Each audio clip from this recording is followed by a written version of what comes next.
Hello दोस्तों, कैसे हैं आप लोग। तो आई होप कि आप सब लोग ठीक होंगे। मैं अपना पिछला वीडियो मैंने डाला था, उसमें करीब मैंने दिस दैट का कॉन्सेप्ट 20 मिनट में क्लियर किया था। उसमें बहुत सारे एग्जांपल्स भी हैं जो कि आपने अगर वीडियो नहीं देखा है तो आप जाके देख सकते हैं। अब अगला कॉन्सेप्ट हमारा है पार्ट ऑफ सेंटेंस का। पार्ट ऑफ सेंटेंस का मतलब होता है वाक्य के अंग। वाक्य में कई तरह के अंग होते हैं जिनका हमें बहुत ज़रूरी है जानना, क्योंकि इंग्लिश ग्रामर में आपने बहुत बार पढ़ा होगा subject, helping verb, main verb और ऑब्जेक्ट के बारे में। लेकिन बहुत सारे स्टूडेंट्स इसको आज तक नहीं समझ पाए कि ये सब्जेक्ट क्या है, ऑब्जेक्ट क्या है, हेल्पिंग वर्ब क्या है, मेन वर्ब क्या है। ठीक है, तो उसके लिए मैं ये क्लास लेके आया हूँ। आपको मैं बताऊँगा कि सब्जेक्ट क्या है, हेल्पिंग वर्ब क्या है, मेन वर्ब क्या है, ऑब्जेक्ट क्या है। ठीक है, तो ये पार्ट ऑफ सेंटेंस का हमारा पहला टॉपिक है। तो इसमें हम देखेंगे सबसे पहले वाक्य में। अच्छा, ये सेंटेंस क्या है पहले हम ये देखेंगे। सेंटेंस का मतलब होता है वाक्य। ठीक है, वाक्य क्या होता है ये हम पिछली वीडियो में ऐसे ही बता दिए थे, लेकिन अब मैं यहाँ लिख के बता रहा हूँ कि वाक्य क्या है। ठीक है, वाक्य वो होता है जो सुनने वाले को पूर्ण संदेश देता है। जैसे कोई एक लाइन आपने बोल दी और सामने वाले को अगर कुछ समझ में नहीं आ रहा है तो वो सेंटेंस नहीं है। ठीक है, जैसे फॉर एग्जाम्पल वाक्य। वाक्य वाक्य क्या है? ठीक है, वाक्य वो है जो सुनने वाले को, किसको? सुनने वाले को पूर्ण संदेश देता है। पूर्ण संदेश देता है यानी उसका कोई एक ऐसा अर्थ हो जो सुनने वाले को समझ में आए कि हमसे कोई काम कहा जा रहा है या कोई बात बताई जा रही है। ठीक है, जैसे फॉर एग्जांपल अगर मैं कह दूं कि क्या तुम बाज़ार जाओगे? क्या तुम बाज़ार जाओगे? मैंने ये बोल दिया, तो इसको सुनने के बाद आपको लगता है कि हाँ मैं आपसे कोई बात कह रहा हूँ। ठीक है, या कोई क्वेश्चन कर रहा हूँ। ठीक है, ये आपको पढ़ने के बाद समझ में आ रहा है। ठीक है, और जवाब में मैंने बोल दिया नहीं, तो क्या नहीं एक वाक्य है? बताइए, नहीं भी एक वाक्य है। क्यों? क्योंकि नहीं बोलने पर आपको ये संदेश मिल रहा है कि मैं बोल रहा हूँ कि मैं बाज़ार नहीं जाऊँगा। ठीक है, तो नहीं भी एक वाक्य है। तो कहने का मतलब ये है कि जो वाक्य होता है यानी सेंटेंस जो होता है वो एक वर्ड का भी हो सकता है, एक से ज़्यादा वर्ड का भी हो सकता है। ठीक है, बस वही हमें याद रखना है कि वो लाइन जो सुनने के बाद उसका हमें अर्थ समझ में आए कि हमसे कोई बात कही जा रही है या कोई काम हमें करना है या नहीं करना है। ठीक है, अब पार्ट ऑफ सेंटेंस के हम पहला टॉपिक लेते हैं सब्जेक्ट। सब्जेक्ट क्या है ये बहुत सारे स्टूडेंट आज तक नहीं समझ पाए कि ये सब्जेक्ट है क्या। ठीक है, सब्जेक्ट को हिंदी में कर्ता कहते हैं और सब्जेक्ट हम आज तक नहीं समझ पाए। इसका मेन प्रॉब्लम क्या है कि हम उसके डिफिनेशन को, उसकी परिभाषा को नहीं समझते हैं कि सब्जेक्ट क्या है। ठीक है, तो हम यहाँ लिख देते हैं, आपको साथ में इसको नोट करना है। ठीक, तो सब्जेक्ट वो होता है, सब्जेक्ट वो होता है जिसके बारे में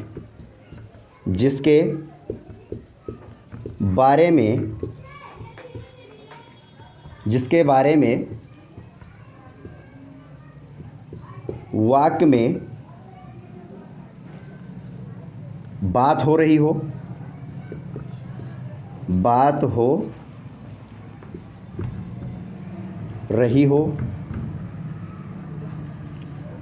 या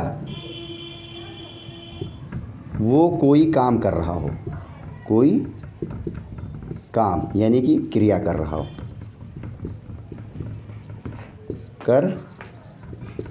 हो। ठीक है, तो अभी हमने बताया सब्जेक्ट वो होता है जिसके बारे में वाक्य में कोई बात हो रही हो या वो कोई काम कर रहा हो। ठीक है, एग्जाम्पल के लिए मैं आपको 2-3 एग्जाम्पल दे रहा हूँ, इसमें आपको समझ में आ जाएगा। जैसे रहमान अच्छा लड़का है, अच्छा लड़का है, मैंने ये लिख दिया। अब इसमें आप पढ़ेंगे तो आपको लगेगा किसके बारे में बात हो रही है? रहमान के बारे में। ठीक है, तो ये जो रहमान है ये हमारा वाक्य का सब्जेक्ट है, यानी सेंटेंस में सब्जेक्ट हम इसी को कहते हैं। बस इतना याद रखना कि सब्जेक्ट वो होता है जिसके बारे में या तो हम बात कर रहे होते हैं या वो वाक्य में उसके ज़रिए से कोई काम हो रहा होता है। ठीक है, ये याद रखेंगे। दूसरा एग्जाम्पल लेते हैं, जैसे वह बाज़ार जा रहा है, बाज़ार जा रहा है। ठीक है, तो यहाँ पर देखेंगे बाजार कौन जा रहा है, वह। ठीक है, तो ये काम कौन कर रहा है, वह कर रहा है, तो इसमें क्या है, ये सब्जेक्ट है, वह क्या है, सब्जेक्ट है। ठीक है, तो ये है आपका सब्जेक्ट। उसके बाद आता है वर्ब। वर्ब क्या है, जिसको बोलते हैं कर्म, क्रिया या काम। ठीक, ये वर्ब है हमारा। और वर्ब दो तरह के होते हैं, एक मेन वर्ब होता है, एक हेल्पिंग वर्ब होता है। ठीक, तो सबसे पहला हम लेते हैं मेन वर्ब। ठीक है, इसमें का पहला कॉन्सेप्ट लेते हैं मेन वर्ब। मेन वर्ब का मतलब होता है मुख्य क्रिया। क्या होता है, मुख्य क्रिया। ठीक, मुख्य क्रिया क्या होता है, मुख्य क्रिया वो होता है जो कर्ता द्वारा कोई काम हो रहा हो। जैसे वाक्य, अगर मान लीजिए कोई सेंटेंस हमने दे दिया और उसमें ये पता चले, ऐसे शब्द का इस्तेमाल उसमें हो जिससे हमें पता चले कि कोई काम हो रहा है। काम होने का मतलब ये है कि वही नहीं है जो हम फिजिकली करते हैं, हम मेंटली अगर सोचते भी हैं, यानी माइंड से अगर सोचते भी हैं, तो वो भी क्या है, ठीक है, काम है, यानी क्रिया है। तो यहाँ पर देखेंगे कि मुख्य क्रिया, मुख्य क्रिया वो है जो कर्ता द्वारा, किसके द्वारा, कर्ता द्वारा किए गए, कर्ता द्वारा किए गए क्रिया के बारे में बताता है, क्रिया के बारे में बताता है। ठीक है, क्रिया के बारे में बताता है। और वो है क्या, फॉर एग्जाम्पल जैसे चलना, ये क्या है, क्रिया। ठीक है, हंसना, ये क्या है, क्रिया। और लिखना, फिर है पढ़ना और सोचना आदि, ये आपका क्या है, मुख्य क्रिया है। ठीक है, तो ये समझ में आ गया।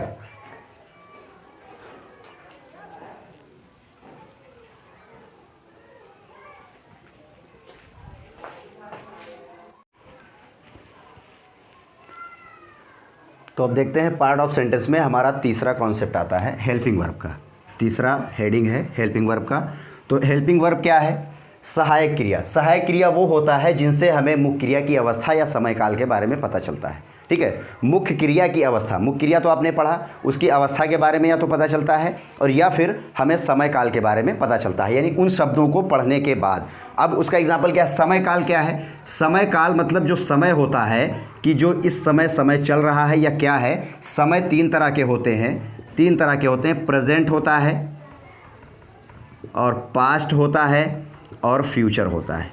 क्या होता है, प्रेजेंट होता है, पास्ट होता है और फ्यूचर होता है। तो फ्यूचर क्या है, प्रेजेंट क्या है, पास्ट क्या है, पहले देख लेते हैं। प्रेजेंट का मतलब होता है वर्तमान, जो हमारा समय इस वक्त चल रहा है ये वर्तमान है। और पास्ट का मतलब होता है बीता हुआ समय, इसका मतलब होता है वर्तमान समय, वर्तमान समय। और पास्ट का मतलब होता है बीता हुआ समय। क्या होता है, बीता हुआ समय।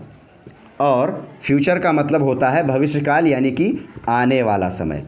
ठीक है, हम कभी भी किसी से भी बात करते हैं तो अक्सर तीन ही समय की बात करते हैं, इसके अलावा हमारे दैनिक जीवन में चौथा समय नहीं आता है। या तो हम बीते हुए कल की बात करेंगे, या बीते हुए कल से लेकर जितना भी वक्त हमारा बीत चुका है वो सब क्या है, पास्ट है। और जो इस समय चल रहा है ये हमारा वर्तमान है। और आने वाला आज से लेकर जितने भी दिनों की हम बात करें, अगर वहाँ तक सोच सकते हैं, तो वो सब क्या है, फ्यूचर है। ठीक है, तो ऐसे शब्द जो हमें मुख्य क्रिया की अवस्था या समय काल के बारे में बताते हैं, यानी जिनसे पता चलता है, वो क्या है, सहायक क्रिया है। अब रहमान घर पर है, पहला एग्जांपल है। इसमें देखेंगे कि है क्या है से हमें क्या पता चल रहा है, वर्तमान की बात है, यानी इस समय प्रेजेंट की बात है। तो ये क्या है, हमारा सहायक क्रिया है। क्या है, ये सहायक क्रिया है। और अगर दूसरा देखें मैं कक्षा 10 में पढ़ रहा था, यानी था को पढ़ने के बाद हमें पता चलता है कि ये बीते हुए समय की बात है, यानी कि इस वक्त अब मैं नहीं पढ़ रहा हूँ। ठीक है, तो ये था से हमें पता चलता है कि ये बीते हुए समय की बात है। यहाँ समय का पता चल रहा है, एक एक वर्ड आप नोट करना और आपको पता चलेगा कि सब्जेक्ट क्या है, हेल्पिंग वर्ब क्या है, मेन वर्ब क्या है और ऑब्जेक्ट क्या है। आज के बाद कोई भी डाउट नहीं बचेगा कि helping verb, main verb, subject object क्या है, क्योंकि अक्सर हम ग्रामर में जब भी किसी अंग्रेज़ी, हिंदी का अंग्रेज़ी बनाना चाहते हैं तो हमारे सामने सबसे पहले एक फार्मूला आता है, subject plus helping verb plus main verb plus object. और आज तक हम ये नहीं समझ पाए कि ये सब्जेक्ट क्या है, हेल्पिंग वर्ब क्या है और मेन वर्ब क्या है। तो ये चीज़ हमें समझना है कि सब्जेक्ट क्या है, हेल्पिंग वर्ब क्या है, मेन वर्ब क्या है और ऑब्जेक्ट क्या है।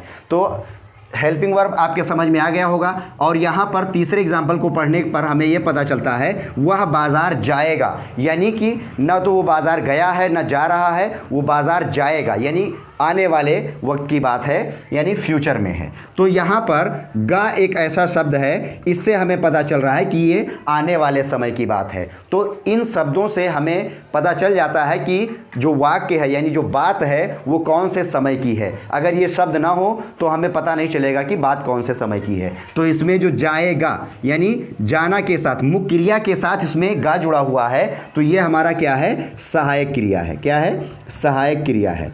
ठीक है, अब उसके बाद अगला हमारा आता है, नंबर 4 पे है ऑब्जेक्ट। ऑब्जेक्ट का मतलब होता है कारक। कारक वो होता है जिन पर, यानी जिस पर कर्ता का प्रभाव पड़ता है। किसका प्रभाव पड़ता है, कर्ता का प्रभाव पड़ता है, वो कारक होता है। और कारक को हम समझते कैसे हैं, जैसे फॉर एग्जांपल मैंने एक एग्जांपल आपको दिया, वह किताब पढ़ता है, तो यहाँ पर वह क्या है, सब्जेक्ट है, और है क्या है क्या है, हेल्पिंग वर्ब है, और पढ़ना क्या है ये बताइए।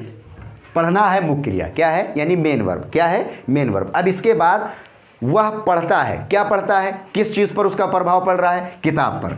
किस पर, किताब पर। तो ये जो किताब है ये हमारा ऑब्जेक्ट है। क्या है, यानी ऑब्जेक्ट, जिसको हम बोलते हैं कारक। ठीक है, अब दूसरा है रहीम घर पर है। रहीम घर पर है, तो रहीम कहाँ पर है, घर पर है, यानी उसका जो प्रभाव है वो कहाँ है, घर पर है। ठीक है, तो ये इसका ऑब्जेक्ट है। और उसके बाद अगला सेंटेंस है, तुम स्कूल में थे। अब ये बात किस समय की है वो हम नहीं देख रहे हैं, हम ये देख रहे हैं कि इसमें ऑब्जेक्ट क्या है। ठीक है, तो तुम स्कूल में थे, कहाँ थे, स्कूल में, तो तुम्हारा प्रभाव कहाँ पे था, स्कूल में था, तो ये क्या है, आपका ऑब्जेक्ट है। ठीक है, और इस ऑब्जेक्ट को अच्छे तरीके से समझ लेना।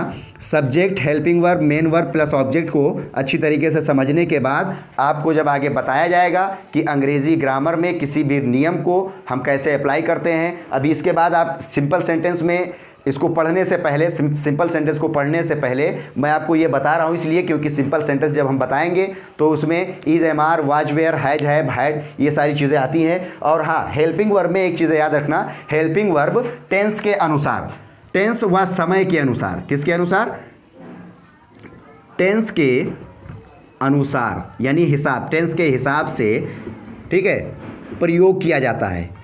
ठीक, प्रयोग किया जाता है, ये हेल्पिंग वर्ब है। हेल्पिंग वर्ब हम टेंस के अनुसार। अब हेल्पिंग वर्ब क्या है, इसकी अंग्रेजी क्या होती है, ये जब आप सिंपल सेंटेंस से स्टार्ट करेंगे हम, तब एक एक आपको बताएंगे कि हेल्पिंग वर्ब क्या है, मेन वर्ब क्या है और ऑब्जेक्ट क्या है, सब्जेक्ट क्या है। ठीक है, अभी तो फिलहाल आप इतना समझ लीजिए कि पार्ट ऑफ सेंटेंस में मेन जो हमारे वर्ड्स होते हैं, यानी जो पार्ट होते हैं वो क्या है, हेल्पिंग वर्ब, यानी subject, helping verb, main verb plus object हैं। अक्सर आपने ग्रामर में किसी भी नियम में, अफर्मेटिव में तो आपने अक्सर देखा होगा कि अफर्मेटिव सेंटेंस में आपने अक्सर देखा होगा लिखा होता है सब्जेक्ट प्लस हेल्पिंग वर्ब और प्लस मेन वर्ब और प्लस ऑब्जेक्ट। आपने देखा है, अक्सर लिखा देखा है। ठीक है, और उसके बाद जब निगेटिव आता है तो उसमें नॉट लग जाता है।